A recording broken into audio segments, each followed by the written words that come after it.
നമ്മൾ വളരെ ആഘോഷത്തിന് നടുവിലാണ് ഇരിക്കുന്നത്, അല്ലെങ്കിൽ ആഘോഷത്തിൻ്റെ ജനരാത്രങ്ങളിലേക്ക് പോവുകയാണ്. പക്ഷെ അപ്പോഴും നമുക്ക് മറക്കാൻ പറ്റാത്തൊരു സംഭവമുണ്ട്. അധിക നാളായിട്ടില്ല ഉരുൾപൊട്ടി വയനാടിനെ എടുത്തു പോയിട്ട്. വെള്ളാർമല, ചൂരൽമല, മുണ്ടക്കൈ ഒക്കെയും ഒഴുകിപ്പോവുകയാണ്. എത്ര ജീവിതങ്ങളാണ്, അവരുടെ സമ്പാദ്യമാണ്, അവർ കഷ്ടപ്പെട്ടുണ്ടാക്കിയതിൻ്റെ പ്രതിഫലനമാണ്, ഒക്കെ നഷ്ടപ്പെട്ടു പോവുകയാണ്.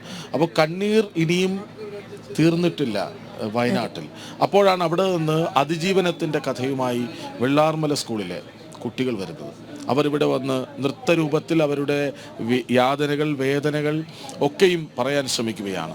ആ റിപ്പോർട്ട് ഇന്നലെ അവരിവിടെ എത്തുമ്പോൾ മിഥുൻ അയ്യപ്പൻ അവരെ നേരിട്ട് കണ്ട് ഒരു റിപ്പോർട്ട് തയ്യാറാക്കിയിരുന്നു. ആ റിപ്പോർട്ട് കാണാം.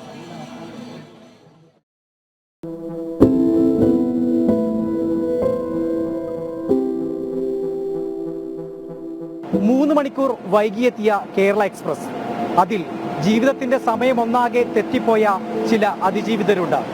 വയനാട് ദുരന്തത്തിൽ അകപ്പെട്ട വെള്ളാർമല GHSSലെ കുട്ടികൾ.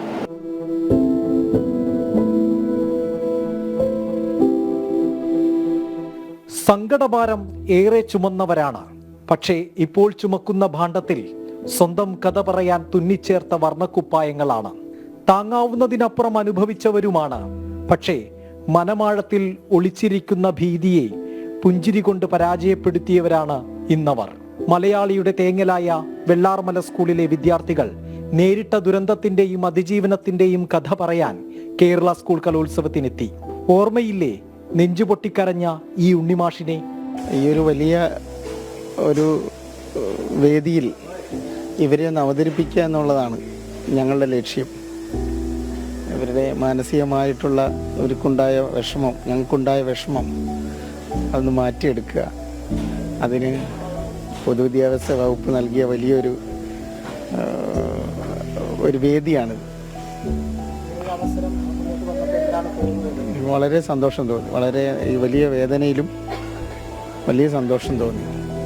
നാളത്തെ കുട്ടികൾക്കൊരു സന്ദേശമാവട്ടെ. കലോത്സവത്തിന്റെ ഉദ്ഘാടന ചടങ്ങിൽ സ്വന്തം അനുഭവങ്ങളാണ് നൃത്തരൂപത്തിൽ ഇവർ അവതരിപ്പിക്കുക. വരികളിലെ ദുരന്തത്തിന്റെ ഓർമ്മകളിൽ മനമിടറുമെങ്കിലും ചുവടിടറാതെ കാത്തു ഈ കുരുന്നുകൾ. നല്ലോണം മിസ് ചെയ്യുന്നുണ്ട് സ്കൂളായാലും. അപ്പോൾ ഡാൻസ് കളിക്കുമ്പോൾ എല്ലാം ഓർമ്മ വരും. എല്ലാ സീനും പാട്ടിൽ തന്നെ ഉണ്ട്. ഞങ്ങൾ അനുഭവിച്ച കാര്യങ്ങൾ തന്നെയാണ് പാട്ടിലൂടെ എല്ലാവരും അറിയിക്കുന്നത്. ഉരുൾമൂടിയ ഓർമ്മകളിൽ നിന്ന് അവർ പുതിയ ദൂരങ്ങളിലേക്ക്, പുതിയ ലക്ഷ്യങ്ങളിലേക്ക് മുന്നേറുകയാണ് വിദ്യാർത്ഥികളും രക്ഷിതാക്കളും. കാലിടറാതിരിക്കാൻ 2024 ജൂലൈ 30 പരസ്പരം കോർത്തുപിടിച്ച കൈകൾ ഇന്നും വിടാതെയുണ്ട്. സന്തോഷമുണ്ട്. ഇവിടേക്ക് വരാൻ പറ്റുമെന്ന് പ്രതീക്ഷിച്ചിട്ടില്ല. വാർത്ത അറിഞ്ഞപ്പോൾ ഭയങ്കര സന്തോഷമുണ്ട്. അവിടെ നടന്ന കാര്യങ്ങളെല്ലാം ഈ ഡാൻസിലൂടെ ഉള്ളത്. കളിക്കുമ്പോൾ ഞങ്ങൾക്ക് ആ കാര്യങ്ങളാണ് ഓർമ്മ വരുന്നത്. വിഷമമുണ്ട്, പക്ഷെ സന്തോഷമുണ്ട് ഇവിടെ എത്താൻ പറ്റിയതിന്. ഞങ്ങൾക്ക് ഒരുപാട് നഷ്ടങ്ങൾ വന്നിട്ടുണ്ട്.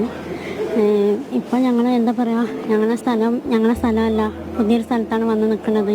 അപ്പോൾ അതിൻ്റെതായ വിഷമമുണ്ട്. ഞങ്ങൾ ആൾക്കാർ കുറേ പേര് ഞങ്ങളെ കൂടെ അല്ല. കുട്ടികളെ കൂടെ പഠിച്ച കുറേ കുട്ടികൾ ഇന്ന് കൂടെ അല്ല. അപ്പോൾ അവർക്ക് കിട്ടിയൊരു അവസരം, ഇങ്ങനെ സ്റ്റേജ് കളിക്കാൻ കിട്ടിയൊരു അവസരം, അവർക്കൊരു സന്തോഷം, ഞങ്ങൾക്കും അതിനൊരു സന്തോഷം. നൃത്തത്തിൽ അവർ പലതും മറക്കുകയാണ്. കലയുടെ മാന്ത്രികത, ആ വിശാലത തന്നെയാണ് കലോത്സവങ്ങളുടെ അകക്കാമ്പും. നേരിട്ട ദുരനുഭവത്തിന്റെ കഠിനതകളെല്ലാം കടിച്ചു പിടിച്ചാണ് അവർ ഇവിടെ പുതിയ ചരിത്രം കുറിക്കാനെത്തുന്നത്. സ്വന്തം കഥ സ്വയം അവതരിപ്പിച്ചുകൊണ്ട് പുതിയ ചരിത്രം കുറിക്കുന്നു. ക്യാമറമാൻ ബിജു പരവൂരിനൊപ്പം മിഥുൻ അയ്യപ്പൻ, ജനം, തിരുവനന്തപുരം.